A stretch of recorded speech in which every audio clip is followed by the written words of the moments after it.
Hi, my name is Gerry, and today I'm going to show you how to replace the Scribble strip LCD on a Line 6 Helix control, and how to prevent it from breaking in the future. So stay tuned through the end of the video to find out how.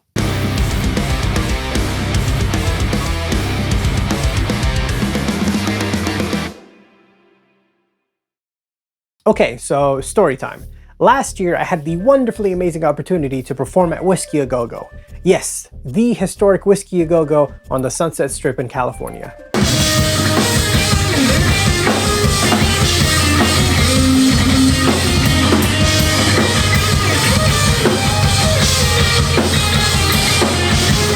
I'm sure some of you more established acts have played there before, but it was kind of a big deal for little old me.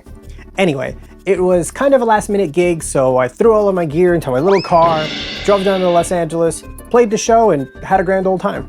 When I returned and booted up the Helix rack again, I noticed that one of the Scribble strips on the Helix rack was damaged, and it was probably because it got bumped or something like that during transport. I guess you could say that I was a slacker. You're a slacker. I opted not to send it into Line 6 and have them repair it for me, because I've had this particular unit for years, and it's probably out of warranty now. Plus, the replacement Scribble strip LCD is only like $12 on Full Compass, so I figured I could probably get a video out of it too. Also, I must note that according to Full Compass's website, this will also work with HX effects, but I'm not sure if it's going to work with the standard Helix floor unit, so your mileage may vary there. With all that being said, let's head over to the workbench and go through step by step on how to replace one of these. But before we continue, if you could please leave a like, subscribe, and hit the bell for notifications so you don't miss out on any future videos. It really helps a lot. So, taking a look at the unit, you can see that the Scribble strip on the bottom right corner is starting to fail. There are these weird orange pixels that are starting to form, and they're only getting worse as time goes on. Also, yes, I am one of those guys who has not yet taken off the original plastic on the unit. I knew it was inevitable, and it wasn't easy for me, but to complete the repair, they just had to come off.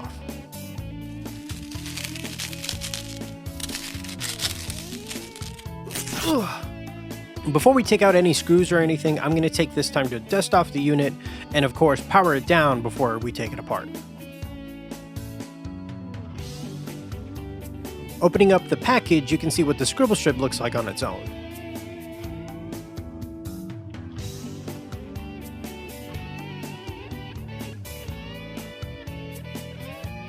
We're going to turn the unit over and remove the 6 rubber feet using a Phillips screwdriver.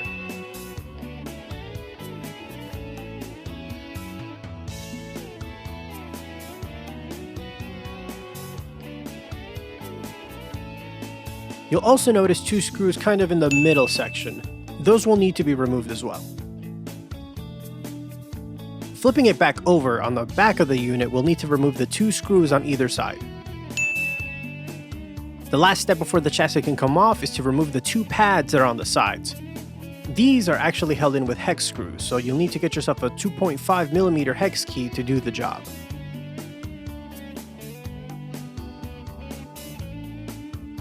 Now it should be able to come apart. Please proceed with caution and delicateness, because I would hate for the unit to get damaged by trying to take it apart like a caveman. Have some patience and slowly take it apart. There are some grooves on the left side that the PCB can fit through, but there are no identical grooves on the right side. So I think the trick is to lift it up on the left side and then pull it up and out from the left side. Just work it out slowly and it'll eventually come apart. Now, this next part can seem a little intimidating, but I promise you it isn't so bad. We're going to flip the unit over again, and there will be 2 screws above where each foot switch is, and we'll need to remove them with a Phillips screwdriver.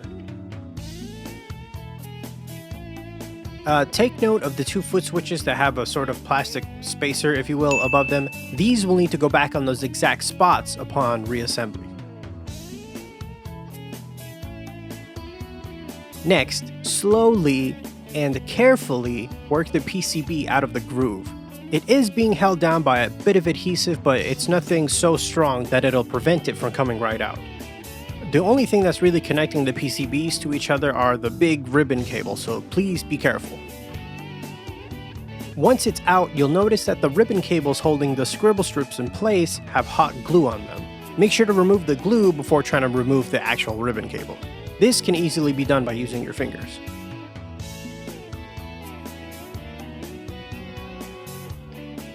I'm going to use a plastic pry tool that I got from a Nintendo Switch repair kit to undo the tab holding the ribbon cable in place.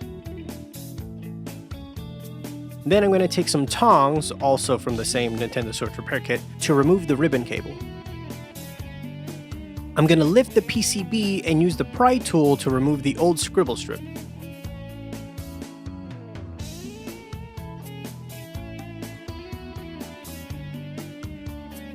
If we put the old LCD and the new LCD next to each other, you can clearly see the difference and the damage.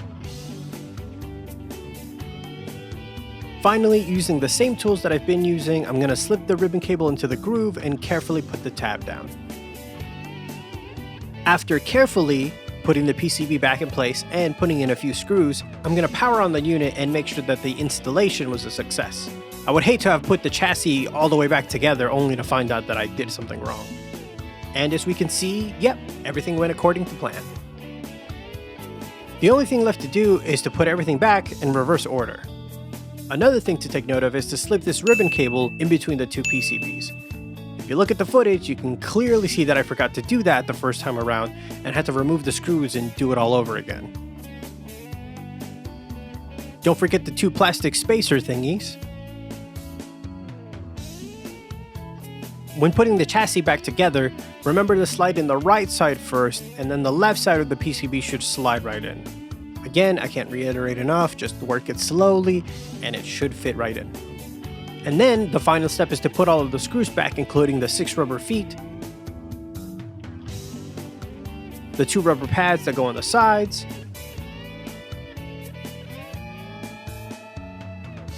and that's all there is to it. Phew!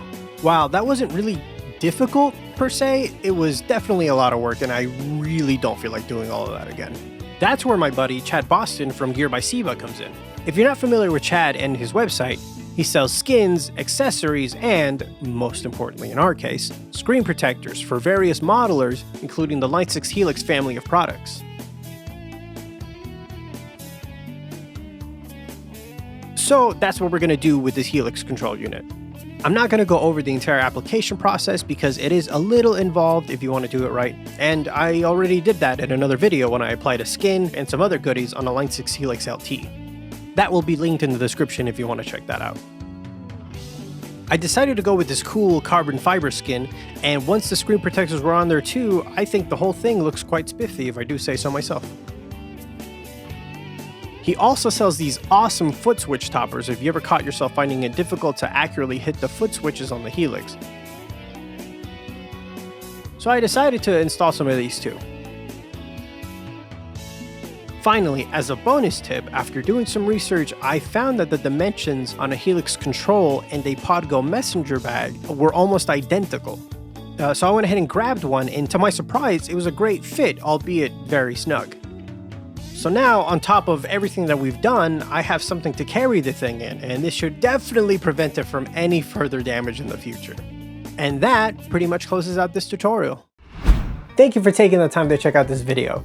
Before proceeding with this repair, I would probably check with one of the Line 6 guys to see if you're still covered under their warranty, and if they'll repair the unit for you. Otherwise, this will definitely void your warranty. You have been warned. Do you guys like to make modifications like this yourself, or would you rather have a professional work on all your gear?